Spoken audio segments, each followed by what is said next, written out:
Welcome to Tanach Study and to Sefer Study. I'm Nachliel Selavan, and you are watching Archaeology Snapshot. And this episode we've all been waiting for such a long time since the last episode, Sefer Daniel, the Book of Daniel, which I have a very personal connection to, and I want to share that story with you in just a bit. But what are we doing on Archaeology Snapshot? In case you've been living in a cave, we basically go over the four following questions for each book in Tanakh, which is, when is the story happening? Who are the main players involved? Where are the sites that we talk about? And of course, the highlights from history and archaeology. And we try to do as much as we can from each of these where relevant. So let's get straight into Sefer Daniel. So I want to begin with the personal side of the story because there are two separate stories which have to do with Sefer Daniel, which converged into bringing me towards what I'm doing now here with you right now, sharing you these videos with Tanach Study, so my connection to Tanach Study, as well as my guiding tours, as I now call myself the museum guy, guiding tours of Tanakh in museums worldwide. It all started with the Book of Daniel. So I want to show you some pictures, some really, really cool stuff, and of course refer you to some articles where I wrote about this and show you some personal things that I have collected which have to do with this. So it all started in 2011 when I was teaching part-time in a school in Jerusalem. And now, as a student teacher, I saw that they were teaching the Book of Daniel, Sefer Daniel, but they weren't getting started, and they were more or less around this time of year. So I said, can I volunteer to teach? How was I so confident to teach Daniel? Because I had this book. This book is from the 2008 exhibition at the British Museum called Babylon, Myth and Reality, edited by Irving Finkel and Michael Seymour. That name is going to be important in just a moment. I read this book, I went through this book, and I was inspired by just how much about Sefer Daniel is available to us in terms of history and archaeology. And I used this book to teach this 8th grade of 37 students in Jerusalem about Sefer Daniel, not to be afraid of the Aramaic, which, by the way, is sometimes easier to understand than the Hebrew in the book. Just telling you, so don't be so don't jump to say like, oh, it's Aramaic, but I could be fine with Hebrew. The Hebrew there is kind of tricky. This started me on a path of combining archaeology and Tanakh in the classroom. Fast forward, I'm in New York, and I started doing Tanakh tours at the Met. My first private tour ever, it was with Tanach Study, and then with Magen David Yeshiva High School. It was the same tour. It was basically called The Age of Empires, and the cover of the tour, as you can see here in this picture, is the lions from the Ishtar Gate of Babylon, which we are going to talk about quite a bit soon. So this tour is really what started all of this, and of course I've maintained my connection with Tanach Study, and here I am telling you these stories. Now, I had the privilege of meeting Dr. Seymour, who co-edited this book on Babylon in the Met, because apparently he's been working there since about 2011. I had the distinct pleasure of meeting Dr. Michael Seymour, who is now working at the Metropolitan Museum of Art. And this all came full circle for me. It was so exciting. Not only do I have this book, I have the book autographed by the author. 2 catalog books from different exhibitions which he co-authored, autographed by the author. So it's really exciting, and I wrote about this in an article called Babylon Unearthing Impact, and I encourage you to look at that because you're going to see a picture of the icing cake that I made for the finishing of the Book of Daniel, of Sefer Daniel, with this 8th grade in 2011, and we had a party, and we made a cake with the lions from the Ishtar Babylon Gate. Take a look at that article. I hope you'll enjoy it, and let me know what you think. Now, at long last, let's get into our story, Galut Bavel. So we've covered this on several videos, on several episodes. We've spoken about the Ishtar Gates of Babylon. We've spoken about Nebuchadnezzar, and we know that there's a lot of archaeology to see. When it comes to Sefer Daniel, the tricky thing about Sefer Daniel is the time frame in which it happens, and of course the characters involved. I'd like to zoom in a little bit on the issues in Sefer Daniel with the associated archaeology that relate to the different periods and characters in the book. And of course, you can always pause this at any time, take a look at what I'm writing. I will provide some references and some books, resources, videos, and articles in the link in the description. And while you're at it, please take a second to click that thumbs up like button on the YouTube channel, because that really supports this channel. It really tells YouTube to show this video to other people like you who will enjoy Tanakh and archaeology and Jewish history. So please just hit that thumbs up button. It really helps. Okay, so let's get into the story of Bavel. Sefer Daniel opens up on year 3 of Yehoiakim, who, as we know, was under the control of Egypt until Babylon, together with Madai, with the Medes, conquered the Assyrian Empire, who were allied by Egypt. We spoke about this in Melachim Bet. We probably spoke about this in Yirmiyahu as well. Vayikonen Yirmiyahu al Yoshiyahu. Yoshiyahu is killed in the Battle of Karkemish in Megiddo. And it's at that point where the Babylonian Empire, which a few years earlier, under Nebuchadnezzar, rose to power, becoming the Neo-Babylonian Empire, meaning we're the new big bully on the block of the ancient Near East. It's from that point that Yehuda, under Yehoiakim, comes under the yoke of Bavel, moving from Egypt to Babylon, and that's pretty much what's going on in Sefer Yirmiyahu with that tension of who do you support? Do you support Egypt or do you support Babylon? And that's a story we've covered in other episodes. There are several difficulties in terms of the chronology of Sefer Daniel, and I'm going to provide you with some resources to research this yourself. I'm not necessarily coming to answer any questions. I'm coming to help us think about these things. So here's some key dates which all relate to Sefer Daniel and which will help us understand how long exactly did Daniel live. Very interesting. So the Battle of Karkemish, 605 BCE, is happening roughly 17 years after Bavel is becoming a new world power, and they eventually push back at Assyria, ally with the Medes, and kick out the Assyrian Empire off of world history, destroy Nineveh. We spoke about that in the book of Nahum as well. Galut Yehoiachin, when Yehoiachin is exiled, happens 11 years before the Churban, so 597 BCE. Now, Sefer Daniel opens up on year 3 of Yehoiakim.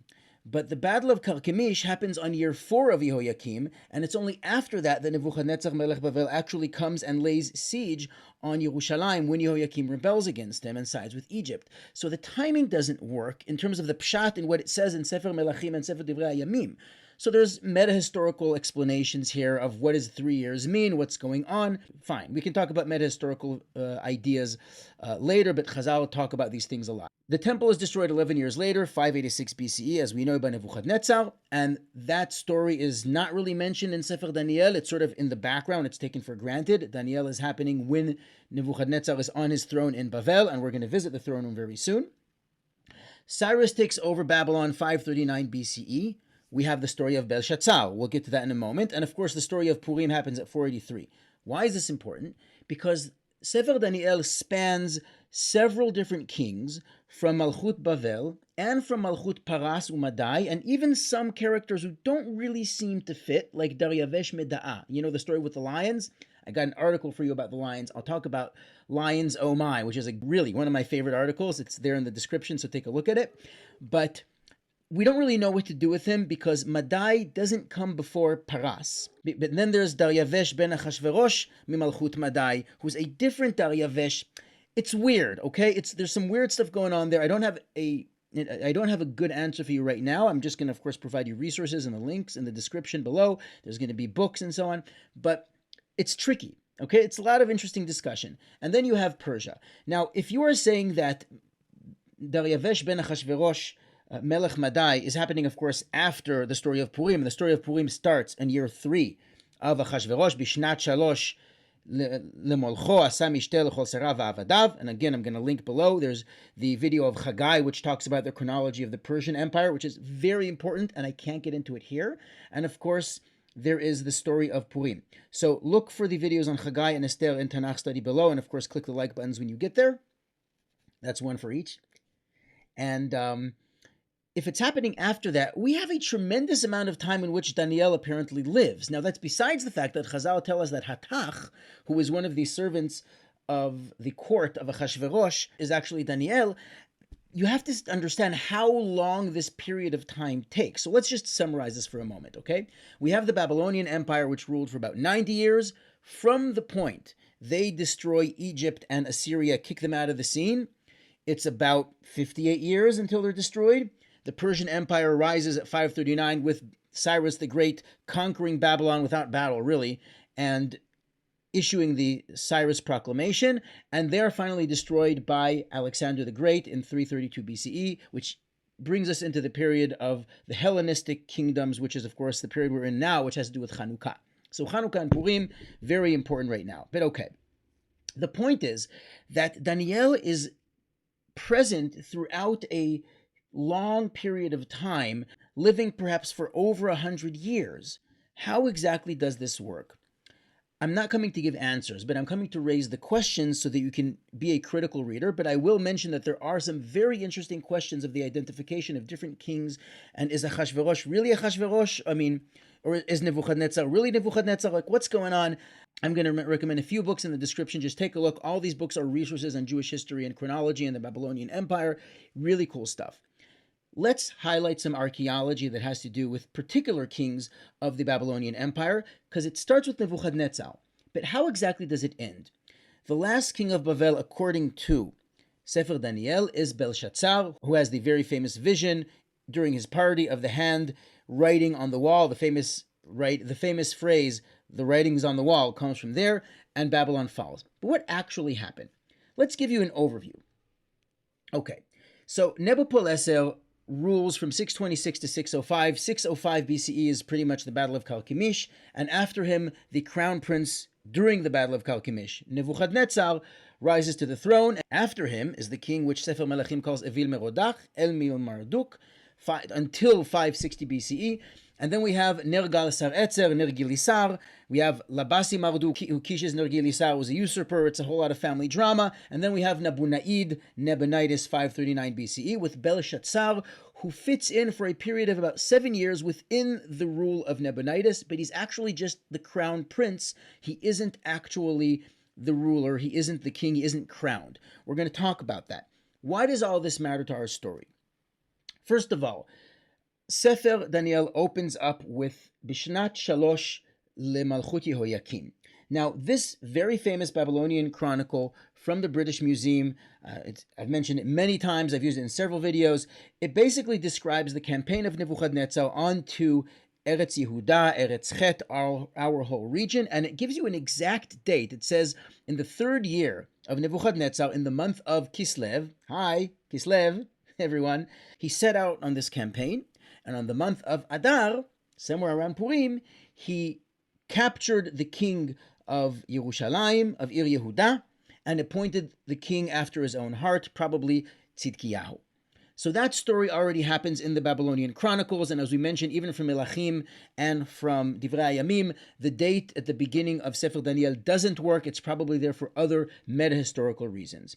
Now, Nebuchadnezzar himself has these blocks stamped with his name all over Babylon. He builds up Bavel, and of course he talks about this in the story right before he has this dream about becoming an animal and, going into exile for 7 years and all that stuff. We're going to talk about what we know historically may have happened at that time, actually, which is really cool. So his name is written everywhere.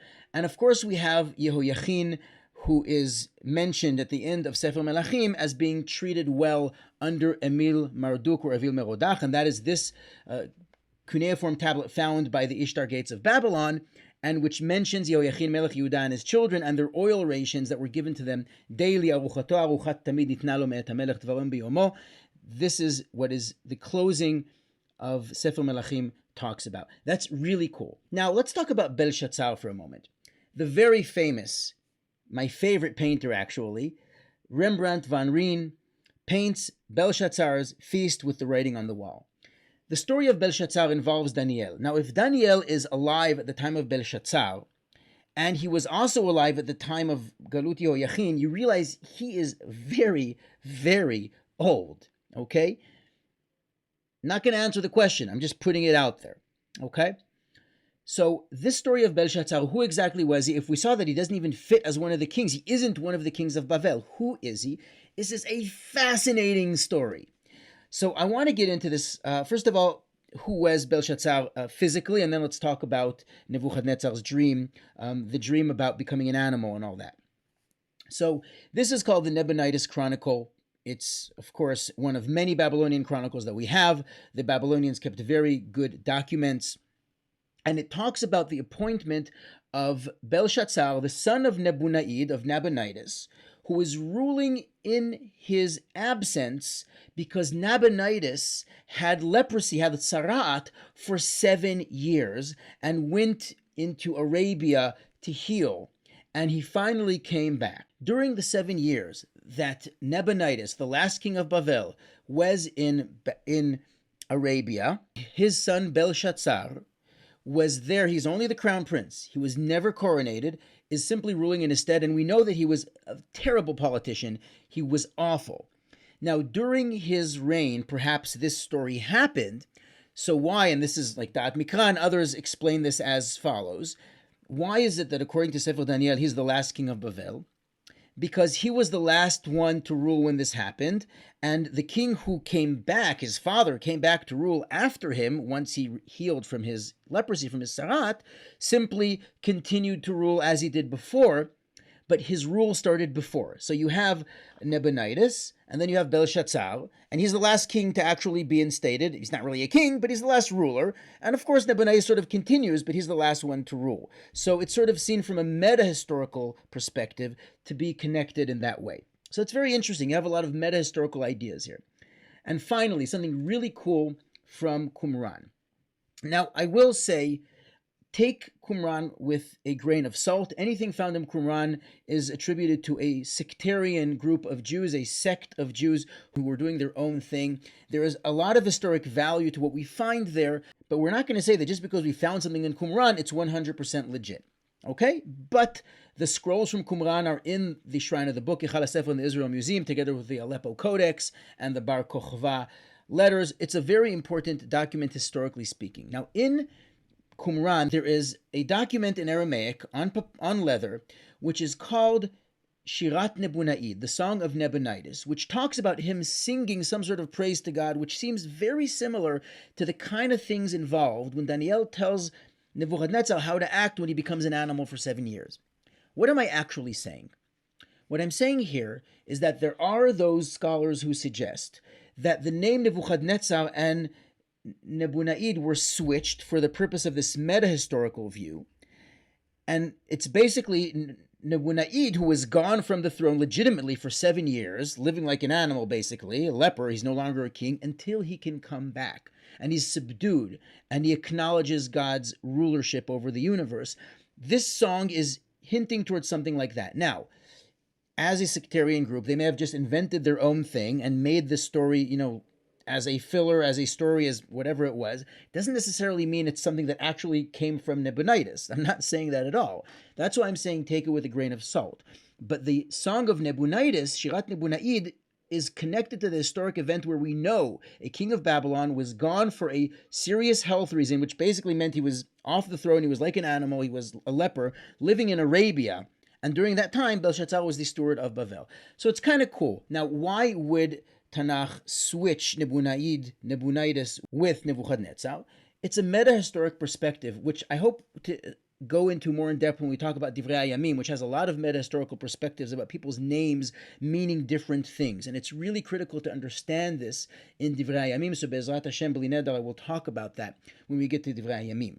But Chazal do this all the time. In other words, for all intents and purposes, it's the same person, same historic force. It doesn't really matter that there's hundreds of years between them and they're actually provably different people. It doesn't matter to our story because history isn't the key idea. History is a modern construct, right? So that's why it's important to look at these things and not to freak out whenever you see, like, wait a minute, the history doesn't align exactly with how Tanakh. Relax. Or as my father says, wait 25 years. So this is, in a nutshell, the story of Galut Bavel and the characters involved. Of course, we also have the story of the lions. We have the story of Daryavesh Meda'ah and the lions. Then I have a great article about that. But to talk about lions, we have to talk about our next point, and that is Babylon, the kingdom of Bavel. Now, I've mentioned the Ishtar Gates so many times, I don't need to go into more detail. I do want to say that Saddam Hussein, Yimach Shemo, rebuilt a copy of the Ishtar Gates for himself, made coins of himself as a neo-Nebuchadnezzar, and really associated himself with sort of a rebirth of Nebuchadnezzar, building his palace next to the ruins of El Kifal in Babylon, where the ruins of Bavel were found. Of course, we know that the ruins of Bavel are in museums around the world, primarily the Pergamon Museum in Berlin, and we'll talk about that in a moment, but there's a lot more than that. Okay, first of all, Nebuchadnezzar's buildings were legendary. Nebuchadnezzar built what is known as the Hanging Gardens of Babylon, which have never been found. They are a story of legend, but they are one of the 7 wonders of the ancient world. A list compiled by Greek travelers who saw this, and they describe it. He brought in vegetation plants with technologies for growing plants which aren't indigenous to Bavel and growing them there, making a magnificent hanging garden. That's, of course, not only this picture that I'm showing you now, but also the background, the cover of this episode of Tanach Study, Archaeology Snapshot. One of the seven wonders of the ancient world, Nebuchadnezzar's Ishtar Gate, was a contender, but it didn't make the final cut. And of course, we know that Nebuchadnezzar signed his name everywhere and built everywhere. But now I want to talk to you a little bit more about the city of Babylon. As I mentioned, the Ishtar Gate is in Berlin. This is a picture from Berlin, but there's much more than that. I have seen the lions from the Ishtar Gate in museums around the world. As mentioned right here, you can see Tanach Study gathering underneath the two lions that are in the Metropolitan Museum of Art, where I hopefully will reconvene with them this week. I'm going to talk about that soon. But more than that, those two lions, the last time I was in the States, March of 2020, were actually on loan, one of them across the street at the Institute for the Study of the Ancient World, ESA for short, in an exhibition called Babylon, A Wonder to Behold, about the making of the Ishtar Gate of Babylon. Here's a picture from that exhibition, literally across the street from the Met. Another one, I think, went to the Getty Museum. I might be wrong, but there are more of these traveling around the world. But there are 120 of these glazed brick lions, which are part of the Ishtar Gate, which our ancestors, during the Galut of Yehoiachin and Galut of Churban Beit Rishon with Tzidkiyahu, were paraded through these streets, and we saw these very glazed bricks with our own eyes. What can be cooler than that? Something you can only see in Canada today, eh? The Royal Ontario Museum, known as the ROM, on the 5th floor, has another glazed brick lion, but not another one from this procession way you've seen in the picture earlier. This one is from the throne room of Nebuchadnezzar Melech Bavel. When you think about Daniel standing there in front of Nebuchadnezzar, serving him, interpreting his dreams, having conversations with him, you think about Hananiah, Mishael, and Azariah standing there at the court of Nebuchadnezzar. These are the actual bricks that they saw. It is incredible, and I stood there, and it's so sad that it's standing off in the corner. Nobody really pays attention to it. I had to draw people in when I visit there, I think it was 2015, to tell them about it. It was amazing. Now, of course, I got this little magnet at the gift shop because it's a great souvenir, and this one really sticks. Okay, I'm not made from metal. Last thing, lions and Galut Bavel. If you look through Sefer Daniel, there are lions in all kinds of interesting places. Daniel gets thrown into the lion's den. In the visions that Daniel has about the kingdoms of the world, Kadmata Ke'aryeh, the front of this monster is the lion. That represents Malchut Bavel. Nebuchadnezzar's throne room and processionway are full of lions. His general is called Arioch, which means lion. There's something interesting going on here. Now, I want to tease your imagination and tempt you to scroll down to the description to look for my article called Lions Oh My. Why is that? Because Galut Bavel is the paradigm for Am Yisrael supplanted, taken away from their homeland, from the Bet HaMikdash, and put in a new environment. So it's the paradigm for Galut. And so many things about what we do in Galut were established after that destruction. Tfilot, with and say Knesset Agdola, when we came back to say, how do we maintain our identity? Praying towards Yerushalayim is mentioned in Sefer Daniel, and so on and so forth. But also, the song of Yisrael Najara, a 16th century singer who lived in Tzfat, composed Karibon Olam Ve'almaya, and he talks about Shabbat as the time that protects Am Yisrael from the Galut, and he says, "Ve'apekyat amech migoy galuta amech di bechaut mikol umaya." You protect your nation, your sheep, from the mouth of the lion, your nation who we have chosen from all the nations. That's my favorite Shabbat song, and it relates to my story of teaching Daniel way back in 2011, and I want to refer you to that article to talk about why lions are so central to Galut Bavel, and in general, lions in Assyria, Persia, Babylon, as well as the lion of Yehuda. So I want to wrap that up and encourage you to scroll down and look at those articles, some really, really great resources. And I'm going to end with this. I'm recording this on Hanukkah, Tafshin Pei Bet 2021 in December, and I'm getting on a plane in a few hours. And I'm going to be coming to New York for 5 weeks, God willing, everything should run smoothly, to run tours, Tanach tours in the Metropolitan Museum of Art. And I'm going to post the link to the schedule in the description below. I'll keep it as high as possible so you can see it. I hope to see you in the museum. If you've been following this, if you live in New York, New Jersey, come see him in the museum. Sign up for a Hanukkah tour or any one of the tours that I'm doing until January 3rd. I hope to see you there. Thank you so much for watching. I'm wishing you a Hanukkah Sameach. Make sure to comment, like, subscribe, share this video with your family and friends. Tell people about it. And hopefully, after my trip, I will resume this journey and I will see you in Archaeology Snapshot for Sefer Ezra. Hanukkah Sameach.